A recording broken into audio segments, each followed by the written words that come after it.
Table for Two by It's_Kingston on AO3. Episode 10, Chapter 6. The final chapter.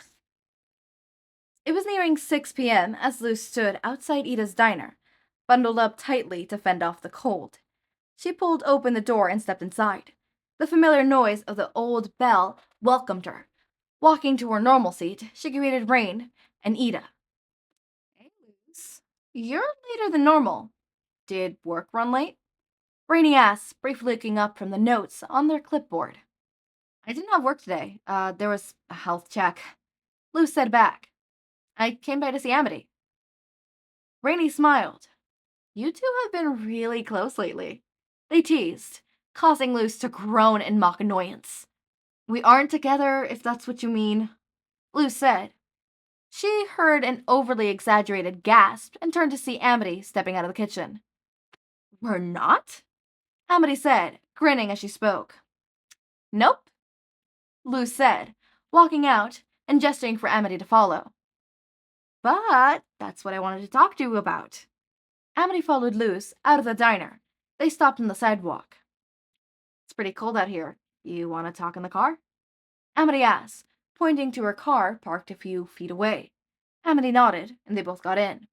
"If you wanted me to come over, you could have just asked. No need for this elaborate kidnapping," Amity said sarcastically. "This is way more fun," Luz replied with a smile. "But seriously, about last night." She trailed off, trying to find the right words. She looked over at Amity, who seemed to be nervously watching for Luz to speak. "Was that a one-time thing?" Luz hesitantly asked, looking over to meet Amity's eyes. "Huh?" Amity mumbled. "Do you want it to be?" she asked, her nervousness gone, or at least reduced by Luz's question. "No," Luz said, giving a smile. "In fact, I came here today planning to ask you out." Amity took a moment to process what she heard, before clarifying. "Like, girlfriends? That kind of ask out?" "Yeah, like dating. Will you be my girlfriend?" Luz asked. It was her turn to be nervous, as she waited for an answer, impatiently tapping on the steering wheel. "Yeah," Amity said quietly, obviously caught off by guard by the question. "Yeah, that'd be nice," she said louder, a smile growing on her face. Luz reached over and pulled Amity into a hug, or at least the best hug she could, with an arm rest and gear shift between them. They broke away, but stayed within a few inches of each other. Luz grinned and leaned in as Amity did the same. Their lips connected. The first kiss of the relationship. It felt different. Filled with more love and excitement, but still holding that electric feeling. Backing away, neither could stop smiling. A permanent grin was plastered on their faces, but neither of them minded. It just felt right. "Hey," Luz broke the silence. "You want to come over?"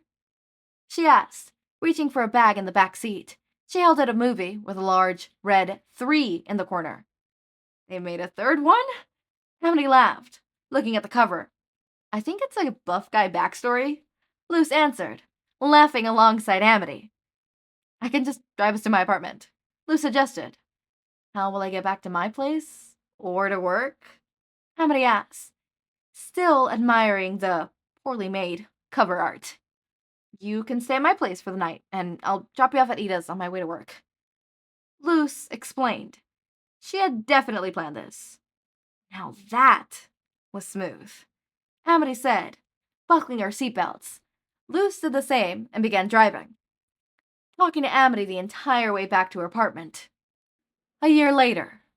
"Hey, Pancake," Amity said as she sat down across from Luz at the booth in Ida's diner.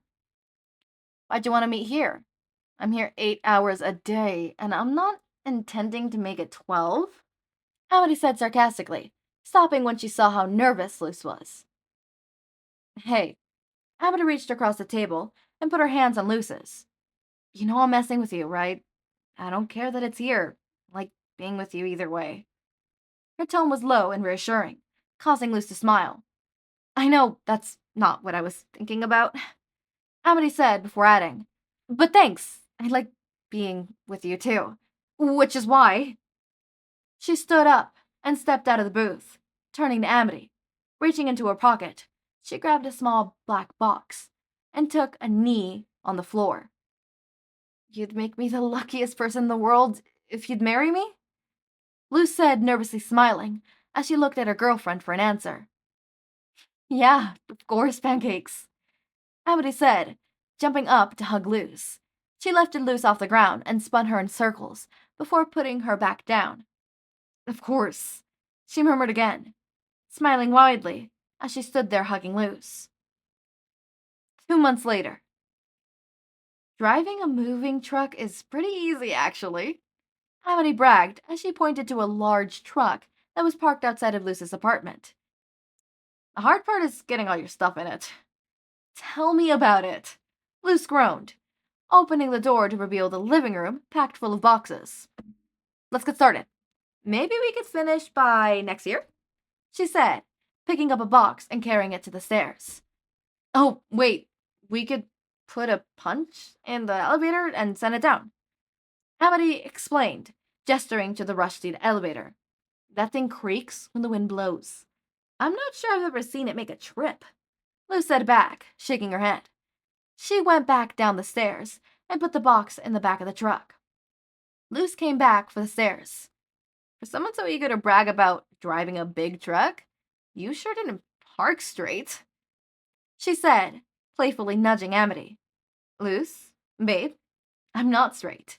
You can't expect me to park straight, Amity said as she grabbed a box, carrying it down the stairs. Luz laughed as she grabbed another box and continued to fill the truck. A few weeks later. Boom! Last box unpacked, Luz explained as she threw her hands up in celebration. Amity poked her head around the corner, smiling brightly. So you finally all moved in? Amity asked, looking at all the little knickknacks that sat on the nightstand. Yeah, Luz said back. I finished taking over your place, she joked. Nah, it's nice to have you here. It's our place, Amity replied, in a moment of genuine sincerity. You going soft on me, newbie? Luz said back, walking over to where Amity stood, looking at the framed picture of them. In your dreams, Amity replied with a grin, looking away from the picture and to Luz. Dinner is ready, by the way. I'm not sure why you haven't made a cook yet. Your food is great, Luz said as they both went to the kitchen, sitting down at the table. I think I'm stuck on waitress duty forever. At least it's not dishes anymore, Amity replied, sliding 2 plates onto the table and sitting down. 4 months later. Dearly beloved, we are gathered here today. The wedding officiating's words faded into the background as beautiful music began to play. Amity stood at the altar, adjusting her tie as she waited. She had chosen to wear a dark gray suit with a purple tie to match, but wasn't sure what Luz went with. Luz rounded the corner, her arms linked with Rainey, who was walking her down the aisle. Her hair was slicked back, and she had half a suit on, the bottom being a skirt. She looked over at Amity and gave a half shrug, causing Amity to laugh. Well, it didn't make much sense. Amity thought it was cute and worked well. Luz stopped in front of Amity, a warm smile settling on her face. Now, through sickness and in health, do you, Luz Noceda, take Amity Blight to be your lawfully wedded wife? Luz grinned. I do. Through sickness and in health, do you, Amity Blight, take Luz Noceda to be your lawfully wedded wife? I do, Amity replied, smiling brightly. The rings were brought forward, and both Luz and Amity grabbed one. Luz slid hers onto Amity's hand, and Amity did the same to Luz. You may now kiss the bride. Kingston, you lied to me. You said it was going to be extremely OOC and extremely cringe. My dude, this was not cringe, and it was not extremely OOC. Alright? Yes, was the pacing a little fast-paced? Yes. Did I still love it? Yes. And by the pacing, I mean, I feel like it was short and I want more kind of thing, you know? Not like it was rushed. I feel like their relationship kind of did pass by in a manner that seems realistic, is what I'm saying. But 6 chapters? 6 chapters? Kingston. 6 chapters? And only 13,000 words? Kingston, you ail me. Kingston, you hurt my soul. You hurt my pride. Kingston, I am in pain. I am but heartbroken. And yet you stand here doing this to me. Anyways, I do very much believe that you have very much improved, and I could tell by this story. Not saying that the story isn't good. I'm saying the story is good, and I really enjoyed reading this, and I'm sure a lot of people really enjoyed listening to this. And it was super fun to be able to like do this and stuff. So thank you, Kingston, and I'll be sending you an AO3 notification later tomorrow because it is midnight for me. Before you shout at me, Arcane Season 2 comes out today. Or not Season 2, but Arcane Season 2 Arc 3 comes out today. The last part. And I am not waiting till the morning. When, yeah, I mean, thinking about it, I could sleep and it'll be like I didn't wait. But like, let's be honest, I don't normally sleep regularly. I can't sleep regularly. It's actually a problem that I need to get fixed, but oh well. Anyways, I had so much fun with this, and thank you so much, Kingston. You have taken the 2 p.m. slot forever, and I'm actually kind of worried because I'm running out of stories of yours, and I actually quite enjoy your fix. So I'm gonna see even if one of the one-shots, if they're long enough, if I could elongate them. I don't think I'm gonna be able to, but I'm gonna try. I'm gonna try my hardest. I will try my fucking hardest. I bet you that I will try my darnest. Okay? Anyways, as always, my raindrops, make sure to eat, sleep, drink water, take your meds. Have a wonderful day or night. Link to my Discord server and socials are down in the description. Subscribe to see more of my content, and thank you so much for watching.